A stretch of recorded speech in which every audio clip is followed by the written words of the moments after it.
head of the Joint Chiefs of Staff right now because I had a very good experience with him. He knocked out ISIS in a period of literally a few weeks. Amazing. And it was supposed to take a few years, 5 years to be exact. So we had a great victory there, and we then came here, and I think we had a great victory here. But this is an ongoing project. This is the safety of Europe, the safety of the world. And they've raised it from 2% to 5%, something which nobody, and you're talking about over $1 trillion a year. So we're talking about a lot of money from coming in from countries that we're not paying nearly enough to be effective. So I have, as you know, Marco Rubio with me and Pete Hegseth, Secretary of State and Secretary of War. Should we say Secretary? You know, it used to be called Secretary of War. Maybe for a couple of weeks we'll call it that because we feel like warriors. Used to be called Secretary of War. In fact, if you look at the old building next to the White House, you can see where it used to be Secretary of War. Then we became politically correct, and they called it Secretary of Defense. I don't know, maybe we'll have to start thinking about changing it, but we feel that way. Do we have any questions, please? Wow. That's a lot of questions. Who's a nice person? Oh, you're not a nice person, but I'll let you ask one. Go ahead. What's he going to ask? He is not nice at all. I know him well. Thank you, Mr. President. Yeah. Thank you for taking the time before flying home. You just said you believe the conflict between Israel and Iran is over. What makes you so confident it is? And what do you do if it isn't? Because I dealt with both, and they're both tired, exhausted. They fought very, very hard and very viciously, very violently, and they were both satisfied to go home and get out. And can it start again? I guess someday it can. It could maybe start soon. I think a big telltale sign was when, as you know, Iran somewhat, by not much, violated the ceasefire, and Israel had the planes going out that morning, and there were a lot of them, 52 of them. And I said, you got to get them back. And they brought them back. They didn't do anything. They brought them back. It was very good. I thought it was amazing, actually. They have fought a hell of a war. They fought very hard. I think the war ended, actually, when we hit the various nuclear sites with the planes. And I just hope you people can give these pilots, these are the best pilots in the world. They're the best shots in the world. They call them shots. That's what they are. And wait a minute. And I just hope you can give them the respect they deserve, because they came home to fake news. And like, oh, gee, there was hardly any damage. The things are decimated.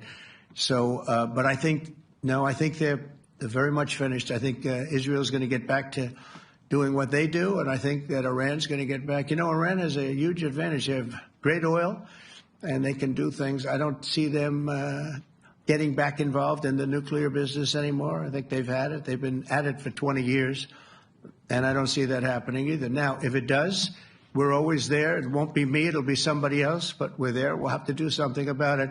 Yes, please, go ahead. Go ahead. Oh, fake news, CNN? Oh, yeah, here we go. Wait till you hear this question.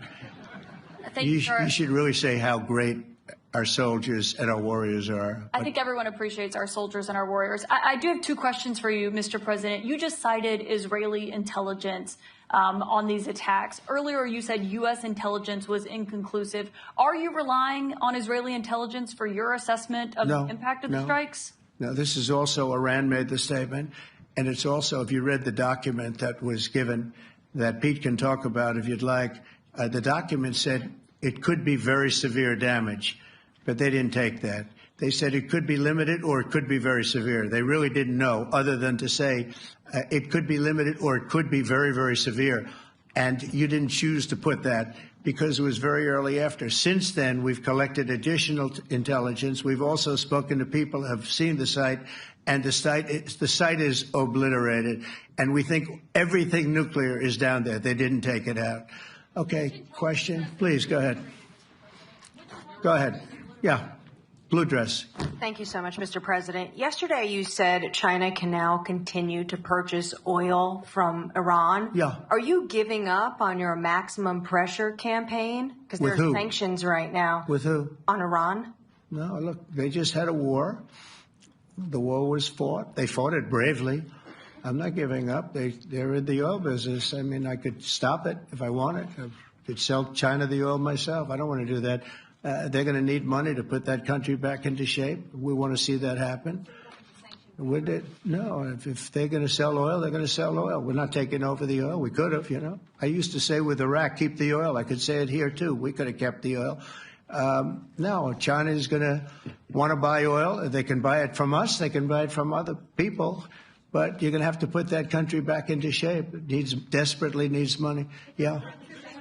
Yeah, please. Here we go. I'm picking the beauties today. Go ahead. Mr. President, Secretary General Rutte has described President Putin as an adversary, a threat, an enemy. Do you view him the same way? And in addition to that, you mentioned General Kane, your chief of staff, the chairman of the Joint Chiefs of Staff. General Kane. Yes. He has said that Mr. Putin has territorial ambitions beyond Ukraine. Do you view that in the same way? Possible. I mean, it's possible. I know one thing. He'd like to settle. He'd like to get out of this thing. It's a mess for him. He called the other day. He said, can I help you with Iran? I said, no, you can help me with Russia.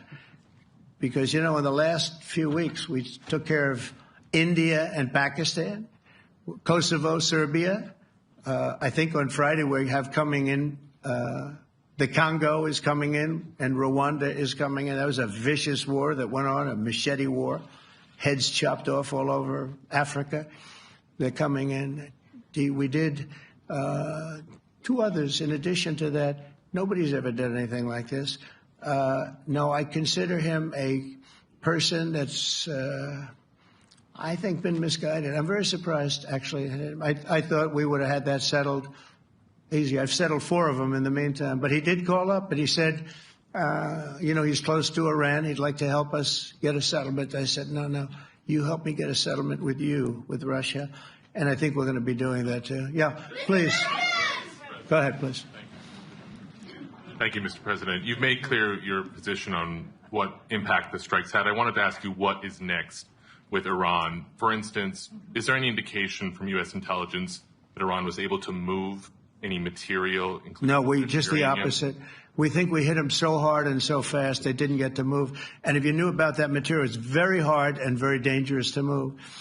It's called, in many people, they call it dust, but it's very, very heavy. It's very, very hard to move. And they were way down. You know, they're 30 stories down. They're literally 30, 35 stories down underground. Oh, yeah, we think we got it. We think it's covered with granite, concrete, and steel. Can I ask you, are you interested in restarting negotiations with Iran? And if so, have they reciprocated? So our people, Marco could answer this, but our people are not, I'm not. The way I look at it, they fought.